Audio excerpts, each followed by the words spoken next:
mtoto, kuna mchezo fulani tulifanya, tunasema nyama nyama nyama. Nyama. Nyama ya kuku. Nyama. Nyama ya kondoo. Nyama. Nyama ya ng'ombe. Hold it right there, because today we are going to be talking about huyo ng'ombe aliyemsema. We will get into further details on how to take care of your livestock, what to feed them, how to feed them, and their general welfare. Now take a look at what we have in store for you in the Gold feature.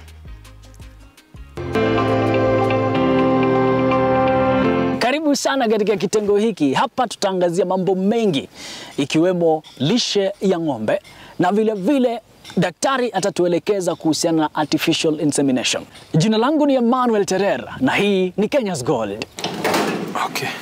Karibu Emmanuel. Yes. Hapa ndio tunawekaga ndama wetu. Okay. These are 2 calves. Huyu ako na miezi kama 2. Huyu ako na around 3 weeks. We try to keep them at least in a place where it's very clean. Unaona hapa it's clean enough. Hapa unaweza kula ugali. Kama mtoto. Yeah. So hata wafanyikazi huwa tunawaambia the level of standards ya usafi ni ile yenye unaweza lete chakula na ukule hapa wewe mwenyewe. Okay. Wao pia naona tayari wana maji yao. Wako na maji yao. Alafu pia they have wako na chumvi yao yenye tumewachanganyishia na chakula yao ya ndama, na pia nyasi tu kama ile yenye tuna kama ya mama yao. So nimeona pia kulisha ni tofauti sana. Kuna chupa fulani specific maalum wanapatiwa maziwa kupitia hiyo chupa. Hiyo chupa yao, hiyo chupa ni ya 2 liters. And the reason why it is advisable kulisha ndama na hiyo chupa as opposed to kupeleka ndama anyonye mama yake is that ukimwachia anyonye mama yake hauwezi certify the quantity of milk yenye amechukua. So unaona ndama anafaa kunywa 6 liters per day in the first month ya kuzaliwa. So how do you achieve the 6 liters? Unampatia 2 liters kwa ile milking then 2 liters milking ya pili, 2 liters in the third milking. Akienda mwezi next we go to 1.5. Tunaenda 1.5 liters in the first milking, 1.5. So that comes to 4.5 liters per day. Kufika mwezi ya 3 we do 3 liters per day. So we do 1 liter in the morning, 1 liter in the second milking, and 1 liter in the third milking. And then from there you wean them off. The main reason why tunatumia chupa is so that you are able to achieve to quantify. Otherwise unapataga wakulima wengi wanakamua ng'ombe alafu wanabakisha maziwa kwa you may not wezi confirm hii ni lita ngapi imebaki. So we basically have to deal with certainties. That's nice. Wao pia ukutwa na magonjwa. Hawa ni rare sana. Ng'ombe atakula like us, we feed it with 3 different types of feeds. Tunawapatia hay. The hay comes from boma rods. And then we also feed them with silage. And then there is dairy milk. A normal milking cow will consume around 20 kilos of food on daily basis. They'll do maybe 1 bunch of hay, which normally weighs around 15 kilos, and then 5 kilos of silage. Of course, we mix them up together. So you need to make sure that you don't overfeed and you don't underfeed. Kama ni ng'ombe watatu, we will give them around 60 kg. Huwa tunachanganya hay na silage. Tuna ferment na kitu kama molasses. Most of the time actually we also use Mola Plus. So we mix them together and then we stack them in the blue containers that you've seen in our farm. So once we stack them in those containers, we leave it to ferment for, let's say, 2, sometimes even 3 days. The main reason why we do that is that there is a science behind it. Ng'ombe anakuwaga na 3 different stomachs.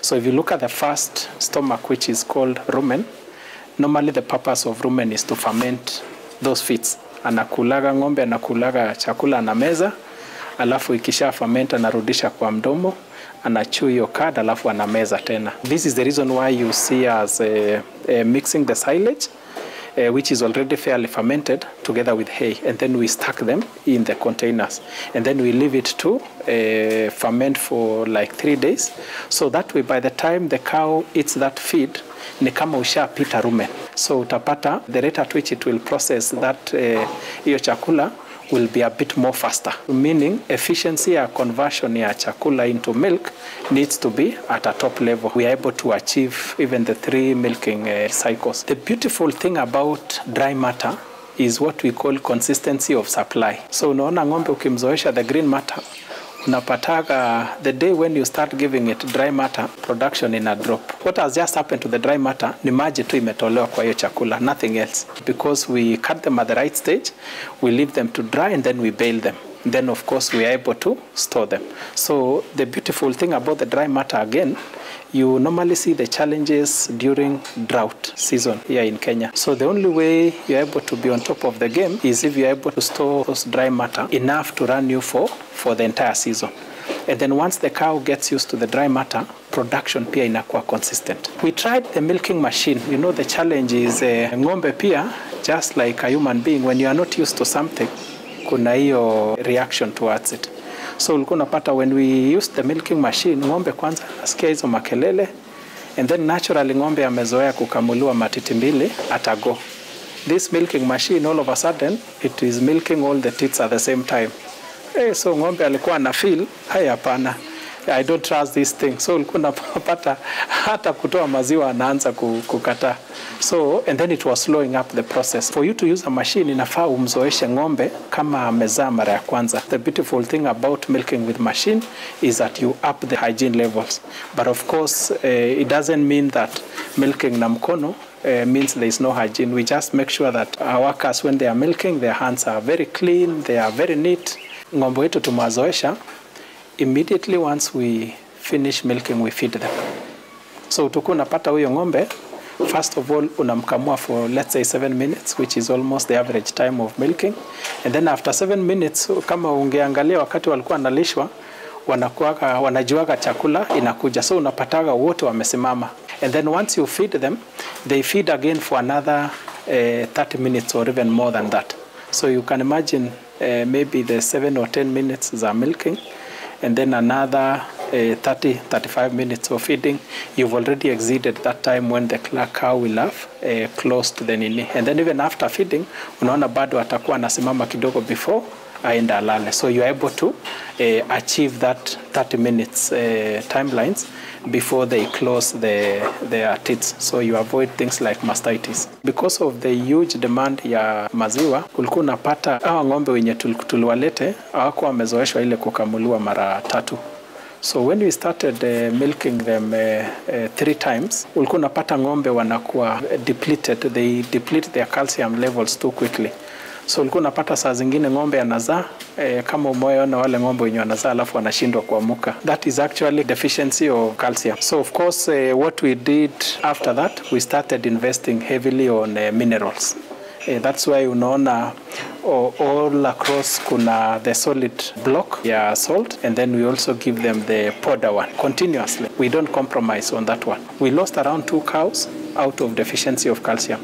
Kuna mwenye alishindwa kabisa kuamuka. Huyu ng'ombe alikuwa na uzito mkubwa, akajaribu kupatiwa intravenous injection ya calcium, he still struggled. So eventually we lost that cow. Consistency ya workers, umemlete tu mfanyikazi, unamfunza new routines, saa zingine unampata vitu zenye umemwambia, anaenda kufika mahali anaanza kufanya vitu zake.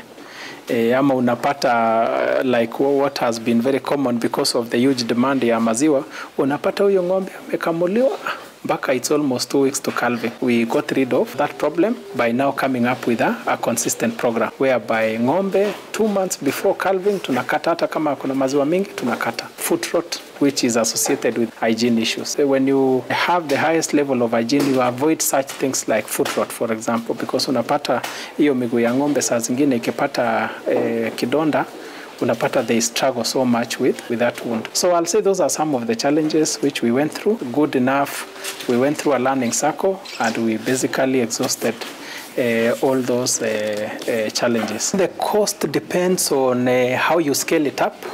Assuming you are starting a simple farm of, let's say, 1 or even 2 or 3 dairy animals, the cost will not be much. In fact, you might, some of the materials you can get it locally. You don't have to fabricate it with steel the way we've done it. You can also use poles, which perhaps could even be available cheaply. So you can start it with as cheap as 20,000, but as high as 2 million, especially if you already have a cow. But of course, if you are then forced to start by even buying a cow, that might be another cost. But I normally advise young farmers who are starting, don't start with a very high-end cow. Like I see people, watu wanaenda wananunua ng'ombe, wanaambiwa huyu ng'ombe huwa anakamuliwa like 30 or 40 liters per day. Ananunua huyo ng'ombe, anampeleka pale kwake, after a week, hakuna maziwa. Anashangaa what really happened. It's because huyo ng'ombe, the level of feeding yake huwezi fikia wakati unaanza. In fact, I'll tell you, when we started, we just started with very ordinary cows. Out of improving the first cow, in the first calving, when they arrived here in our farm, after hiyo cycle yenye tulimleta nayo, they were already doing 25 liters per day. That is the same cow which was doing 10, is already up at 25. It's because vile walikuja now, we started a new feeding regime, waka increase even their weight, wakakuwa wakubwa, and then even at the point of calving, we steamed them before that. So at the point of calving, the production was very high. Most of the farmers normally have pedigree cows, but they don't know. So just feed the cows you have properly, and you'll basically achieve the same results. Kienda huko nyumbani, unapata ng'ombe anauzwa 60,000, 70,000, wengine hata 50,000. Yeah, so start with those ones. For the young people, never start a dairy farm if you've not sorted out issues of feeding. If you are able to identify source of feeds, then it will be very easy for you to start and sustain it. But it's a very easy business to start. I mean, all you just need is a cow and feeds, and perhaps the structure. Make sure you have a consistent supply of hay. Buy your hay when it is very cheap. When the market is bloated with hay, stock them for a dry season. But sustaining it, the secret is only feeds. When you start a dairy farm, make sure there is 24-hour supply of water. If you run out of water, inaanza kukupatia pressure zingine. You can never satisfy the market. We always have customers wale wenye wamekuja, maziwa imeisha, inabidi warudi.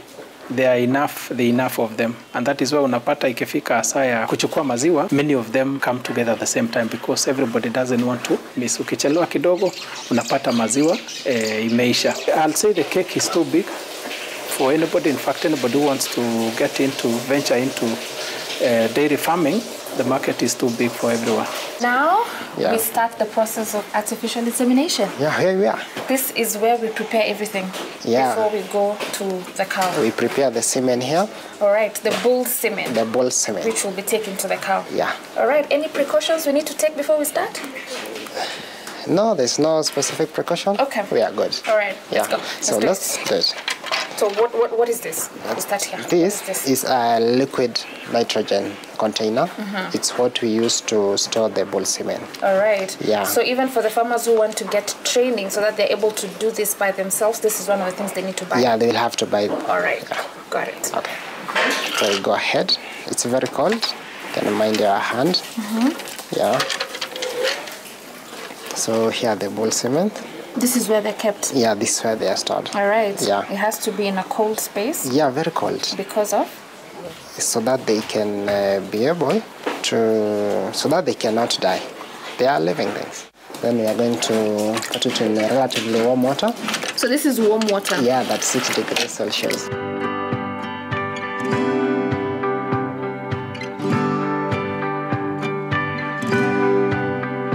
So we are going to cut one side of the semen.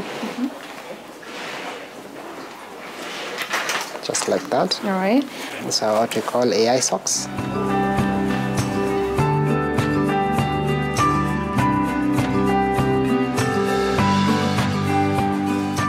So now we are good. Any soap? Are there soaps that they would say they are harsh? Yeah, the soap should not be irritative. That's specifically we use this one. So it has to be a mild soap. Yeah, the bar soap. Okay. Yeah. Alrighty. Okay, here you go.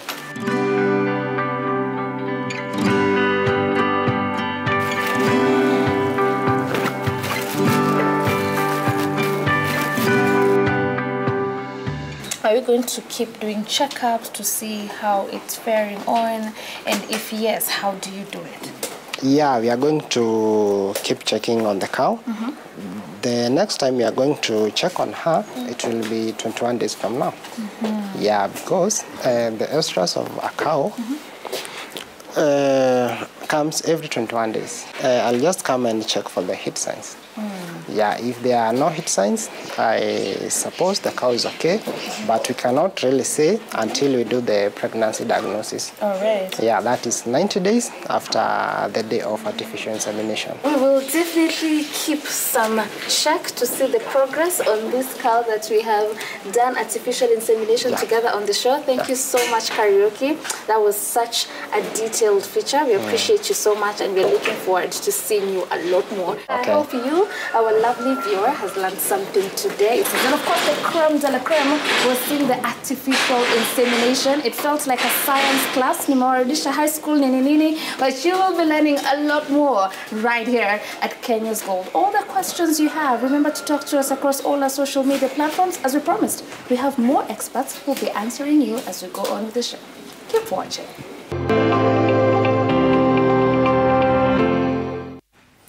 Ngina, unaweza tofautisha kati ya, acha nikupatie tu semen kwa Kiswahili. Inaitwa madhi. Yeah, when you're with Terrell, those are the things you're going to learn. But that was absolutely amazing, learning so much about how to take care of the livestock and also the artificial insemination. Now, we will be taking a short break, but after that, we will be speaking to another vet who will further the very same conversation. And also, he is a youth. You don't want to miss out on that. We take a break. See you shortly.